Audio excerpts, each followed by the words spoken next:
Kita sudah sampai di segmen terakhir dan terima kasih untuk Anda yang masih bergabung bersama dengan kami pada Nika. Waktu kita cukup terbatas. Bapak Jason dari Jakarta sudah mengambil posisi pertanyaan yang pertama karena masuk lebih awal, menanyakan saham Bilog Pak yang baru saja melantai. Support dan resistennya hari ini berbalik melemah dan ditutup stagnan di 550. Oke, Bilog ini dia ini saya lihat karena dia baru IPO, saya lihat dengan ini ya time frame lebih kecil ya. Bilog ini dia berada di support banget ya di level 540 dan di bawah itu masih ada support lagi di 520 ya. Jadi perhatikan ini dia secara short term lagi downtrend ya. Jadi kecuali kalau misalnya dia breakout dari 675, asumsikan dia lagi downtrend. Jadi kalau sekarang punya posisi, kalau dia turun di bawah 520 lebih baik itu di-cut aja ya. Kecuali nanti dia naik lagi di atas 675, kira-kira level segitu baru bisa lebih aman untuk di-buy.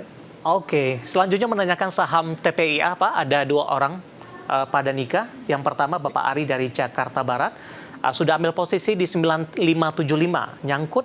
Hari ini masih melanjutkan penguatan. Kemudian TPIA juga ditanyakan, saya akan coba cek juga.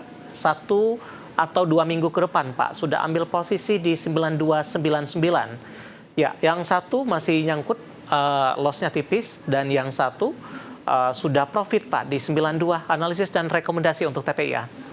Oke, untuk TPIA ya ini hard truth-nya ini adalah TPIA nih kalau secara teknikal dia baru aja membentuk lower low, which is pertanda dia lagi downtrend.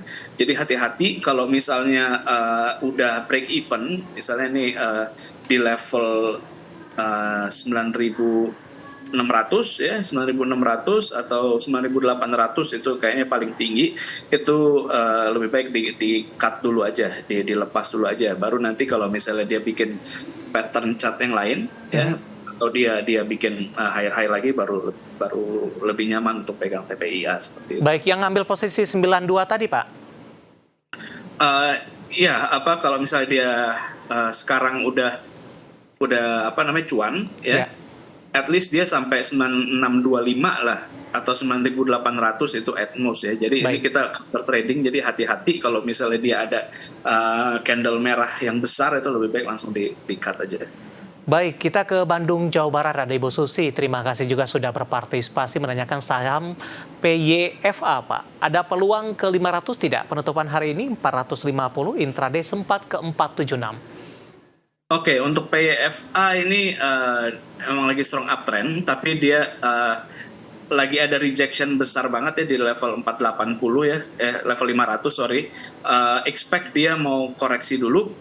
Ya, expect dia mau koreksi kayak karena dia ada beberapa ada 1 2 3 candle dengan tail yang panjang di atas ya.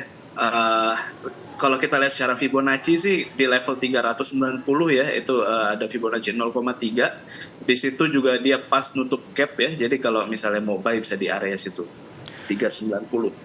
Baik, masih dari Bandung, Jawa Barat, Pak. Ada Bapak Tanu menanyakan saham Tekim, support dan resisten terdekat. Oke, Tekim ini dia baru aja ada breakout resistance kecil ya. Di atasnya masih ada resistance lagi di level 6.400. Supportnya ada di level 5750. Untuk Tekim, kalau mau buy, lebih baik jangan buy sekarang, tapi buy-nya di atas tadi di 6.400. Kalau dia breakout baru dia bisa ke potensi ke resistance berikutnya di level 7.100. Seperti itu. Baik, kita beralih ke properti menanyakan BKSL. Pak Danika kali ini tidak menyebutkan nama dan lokasi. Sudah ambil posisi di 130 Pak. Ada peluang ke 140 tidak untuk BKSL dalam jangka pendek? Oke, dalam jangka pendek ya. Jangka pendek sepertinya masih bisa ya. Masih bisa kira-kira ke 140. Karena dia masih uptrend sih. Dia masih belum ada pertanda dia mau ada reversal. Kemarin sempat mau ada double top, tapi dia bikin high lagi dari top sebelumnya. Jadi ini kita asumsikan sideways dan dia masih ada potensi karena sekarang dia baru aja minggu lalu tuh dia oversold ya, stokasiknya di bawah, itu masih ada potensi. Baik, ke Bapak Robert dari Maluku, Pak, menanyakan saham Adaro, Pak. Oke, untuk Adaro tuh dia lagi ini ya. Kemarin hari Kamis kemarin ada bearish engulfing dan ditambah lagi dengan candle merah hari Jumat kemarin. Ya expect dia turun kira-kira ke level 1900-an. Ya kalau bisa dia turun lebih dari itu ke support berikutnya di level 1800. Baik. Ya, jadi kalau misalnya ada pantulan nih di 1900 ada candle hijau besar itu bisa buy, kalau enggak bisa tunggu sampai 1800. Baik, Bapak Robert sebenarnya ada 2 pertanyaan Pak, tapi kita jawab satu saja. Masih ada antrian pertanyaan lain dan waktu kita cukup terbatas. Bapak Sihohtang dari Medan, cuan Pak, sudah punya posisinya di sini adalah di 1550, support dan resistennya. Oke, cuan ya. Cuan itu sebenarnya masih oke banget ya, tapi nunggu dia tutup gap seperti di 1430.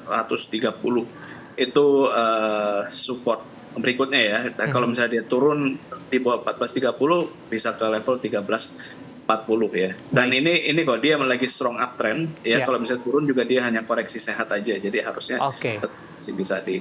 Dari Palembang, Sumatera Selatan, Ibu Dia baru masuk pertanyaannya, menanyakan saham Archie, Pak. Analisis support dan resistennya untuk Archie. Archie ya, Archie ini sebentar ya. Kalau Archie itu dia kemarin baru breakout ya, baru breakout dan dia bisa stay di atas. Targetnya tuh adalah yang pertama resistennya itu adalah di 905. Itu untuk target Fibonacci-nya. Jadi sebelum 905 itu ada di level 845 ya, titik tertinggi terakhir ini tahun 2021. Baik, Ibu Lia dari Palembang, Sumatera Selatan, sebenarnya masih ada beberapa pertanyaan lain. Ada Bapak Rory di Tangerang Selatan menanyakan MBA dan pajak. Kami mohon maaf, waktu kita cukup terbatas dan silakan bergabung bersama kami kembali di waktu dan di program sama di perdagangan hari selanjutnya. Pak Danika, terima kasih juga sudah berpartisipasi. Sehat selalu Pak Danika. Ya, terima kasih kembali Pak Dev. Baik, terima kasih ada Bapak Danika Agustasari, Financial Educator Sukor Sekuritas. Kita beralih ke informasi indikator perdagangan lainnya pemirsa, di mana nilai tukar rupiah melemah di perdagangan awal pekan dan kembali ke level 16.300-an per dolar Amerika Serikat. Dikutip data Tartea hingga perdagangan Senin siang tadi, rupiah melemah di 0,23% di level 16.334 per dolar Amerika. Di mana secara intraday, rupiah sempat melemah ke 16.338 per dolar Amerika. Sebelumnya nilai tukar rupiah sudah dibuka melemah di 0,06% di posisi 16.320 per dolar Amerika Serikat di Senin pagi. Sementara indeks dolar Amerika melemah tipis di 0,01% ke angka 97,63. Dan di sepanjang pekan lalu, pemirsa, rupiah catatan penguatan di 0,15% sejalan pelemahan dolar Amerika secara global turun di 0,85% dan ditutup di 97,64. Sentimen datang dari Amerika Serikat yang baru saja mencapai kesepakatan dagang dengan Uni Eropa. Selain itu, pasar fokus pada keputusan FOMC di 29 hingga 30 Juli ini. Fokus utama investor tertuju pada nada pernyataan Ketua The Fed Jerome Powell terkait kebijakan suku bunga ke depannya. Langsung saja kita akan update seperti apa pergerakan nilai tukar rupiah terhadap sejumlah mata uang utama berikut ini. Dapat Anda saksikan grafis di layar televisi Anda pemirsa. Pergerakan nilai tukar rupiah terhadap dolar Amerika Serikat di 16.348 rupiah, kemudian terhadap euro di 19.188 rupiah. Pound sterling di level 21.944 rupiah, kemudian terhadap yen Jepang di level 110,43 rupiah.